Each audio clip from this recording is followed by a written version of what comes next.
Craig, to put it mildly, it's been a very exciting summer campaign as far as the New Saints is concerned on the European stage. More of that to come, of course. Back to the JD Cymru Premier, though. Often teams that have been in Europe do have a hangover of some description. The New Saints has hit the ground running, 3 wins from 3. You must be pleased with the way the players have transitioned, both physically and mentally, from the one to the other. Yeah, very much so. It is tough, from a psychological point of view, and we just got to make sure. I think it's really important. We've got really good staff, and I'm really on top of the lads about, each game as it comes. The most important game is the one here and now, and as we spoke last week against Haverfordwest, we knew it was going to be a tough game. It was a tough game, but there's no room for people picking and choosing what games they want to turn up in. We're all in it together. We've got to take every game as if it's our last game.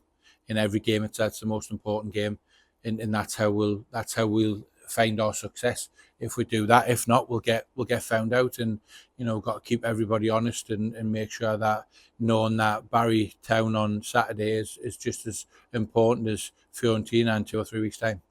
And there will be a very busy schedule, of course, from now until Christmas, 2 games a week. But with no midweek fixture this time round, has that been helpful in terms of a rest for the players? Yeah, definitely.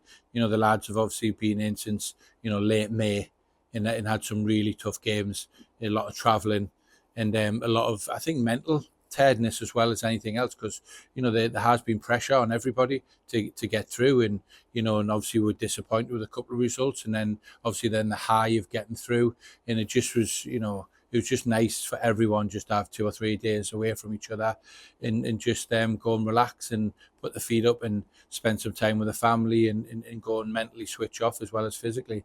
They've been back in training this week and we look bright, we look better for it. Really looking forward to the game on Saturday. And you won't need any reminding of what Barry Town United are capable of. Last season, one of just 2 teams to snatch points from TNS, 2 very late goals. They did that in 2020. We were 2-0 up, Dean Ebby double early on, and they scored late goals as well. Is there any particular emphasis that you will say to the players in advance of the fixture, bearing the fact that they are potentially a bogey team? Yeah, well, I think it overall the long term it probably helped us last year, because I was absolutely fuming and raging with that, the way we threw the 3 points away, the manner of it and the unprofessionalism of it, that it probably triggered, and it was a catalyst for me to push even harder. I do remember everyone was in the next day on the Sunday, so I was very, very disappointed in the way and the manner we give the 2 goals away, and it was in the last 4 or 5 minutes. I think it was 2-0 we're cruising, and the unprofessionalism was unacceptable to what our standards are. So I think it was something that was a catalyst to push on, and just remember that if you're not going to be fully at it for the 90 odd minutes, then you're going to get a short sharp shock, and that certainly was. So we'll be going into that game with our eyes wide open, full respect to Barry. We know that they can score goals. We know that in comeback 2 weeks ago they were 2-0 down to Flint Town, and then watched both that game and the game against Connors Quay just gone, and obviously they scored goals. They're a handful from set plays. They've got some big strong boys and some good delivery, and they're very very direct and one asks the question from a physical point of view. So very similar to what Haverfordwest were last week. So we've got another challenge to overcome. As we've seen on numerous occasions this season, you're not afraid to keep the same starting 11 for a number of games on the bounce. On the other hand, you've also made lots of changes from one game to the other. How difficult has it been to go for the starting 11 this coming Saturday? Yeah, it's always difficult because we've got such good players, but I think it's with the actual, obviously we don't want as many games as we're having, but obviously that's through being successful. So you understand that, we get that, we understand. I think we've got a game nearly every 3.5 days until Christmas coming up. So, but on the flip side, it's good for me because everyone's going to get minutes. It's going to be rotation throughout between now and January. There's going to be players, playing games, 2 games a week 1 game a week, 3 games a week, whatever it may be, and there's going to be plenty of minutes to share about from a very, very strong, talented squad. So from that point of view, it's a positive.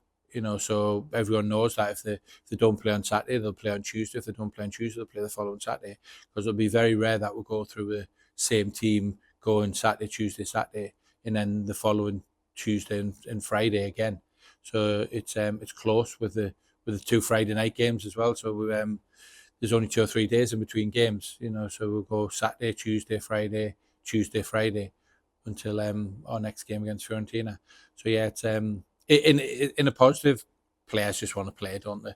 Look, we all I think coaches and managers enjoy training more than games, because you're trying to get your point across. You're giving them information, you're working on stuff, but I think players just want to play. As we spoke after the game against Haverfordwest County on Saturday, the table doesn't give a true picture of where things are at the moment. Is there any psychological disadvantage perhaps in terms of playing catch up, knowing that you have to win those games? No, I don't think there is. As a football club, we have to win football games, whether that's from me, whether that's from the history of the club, whether that's from the powers above, whatever that might be. We have to win football games, whether it's something I'm a big believer in, whether we're 10 points ahead, 10 points behind, whether we're going neck and neck with someone, whether there's 3 games, whether there's 20 games, whether it's 30 games, either way, we just want to win every single football game we're involved with, and nothing else will be acceptable, or to try to win every single football game that we're involved with. And obviously tied in with the selection process for Saturday's game, Yeah. What is the injury situation at the moment? Yeah, it's looking good. It's looking good. We're getting, we had 6 or 7 out at one point, but you look at it back now, you've got Ash Baker back training, got Ryan Brobble back training, you've also got Jordan Marshall back training, you've got Josh Pass back training, and then Deck is not a million miles away. Harrison and Matthew aren't a million miles away. So yeah, at this moment in time, we've got bodies coming back into the squad. So obviously it's going to help with the fixture congestion we've got.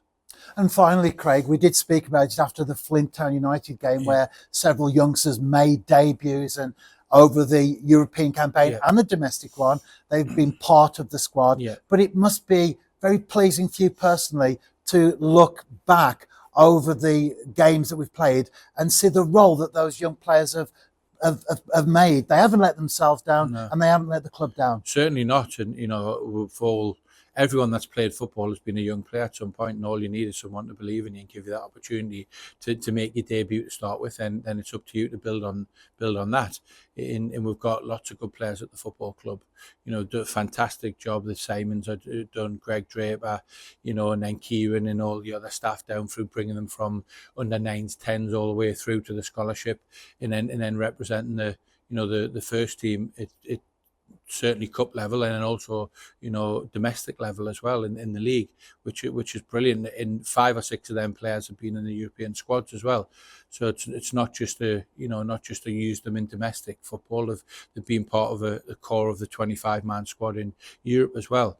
And they've all done really well and proved themselves that they're in that squad, and they're there for a reason. And like you said, they've all done fantastically well. And the one thing I'm really pleasing for me is knowing that if needed upon at any part of the season, they can come and be involved, and they'll not let anyone down, certainly not. And it's credit to a lot of people. Not obviously I've got to pick them, but the main credit goes to the people below me.